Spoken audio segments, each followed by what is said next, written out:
and for the genocide that Britain has caused through history. So you would now say that death to the British Army. So you want British... that's what you're saying, Piers. Is that what you're saying? No, it's what you're saying. Well, I thought you just said it. No, you just did. So you wouldn't countenance chanting death to the British Army?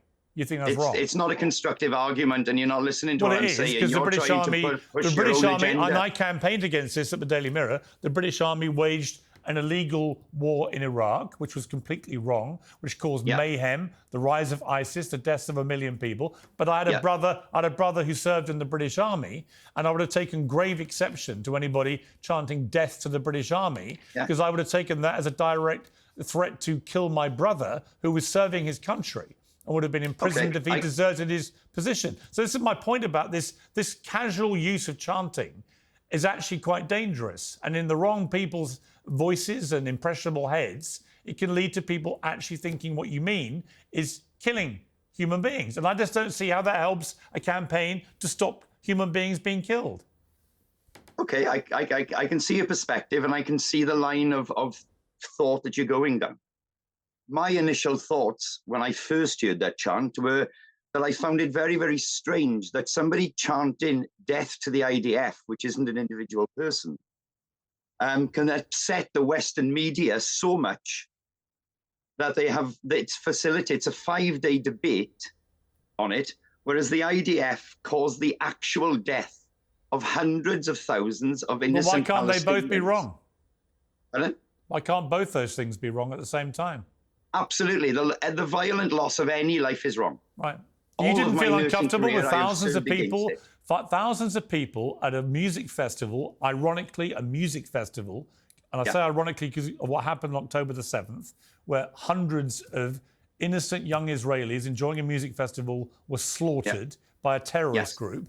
Which is awful. That thousands of people in an audience at an English music festival join in a chant of death to the IDF, and you have no problem with that. I'm not saying that I haven't got a problem with it. But you don't have a problem with it. You did it yourself yesterday. Pardon? You don't have a problem with it. You did it yourself yesterday. Yes, because I believe that the IDF should be dissolved. Then say that. Should no longer exist. So you know what, Lee? Because say that. That's fine.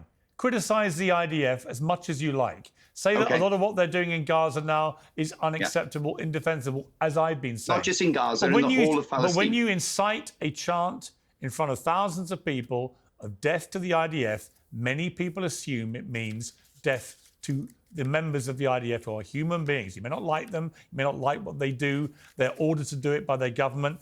And I just feel like it doesn't help the cause when you're trying to stop the killing to just call for killing. That's my point. I wasn't calling for killing, I was calling for the death of the IDF, which aren't individual people. Yeah, like I think it's a convenient... arms trade. Which also isn't. I think, Lee, in all honesty, I think it's an excuse that everyone's latched onto when they saw what had happened to this rapper at Glastonbury. And even he's now joined in by saying that's what he really meant. And I don't believe him. And I don't believe you. But listen, in other areas of what you've been saying, I have a lot of sympathy. But I appreciate you joining me on Uncensored. Thank you very much. No, I appreciate you giving me the chance. I've been on television all over the world since my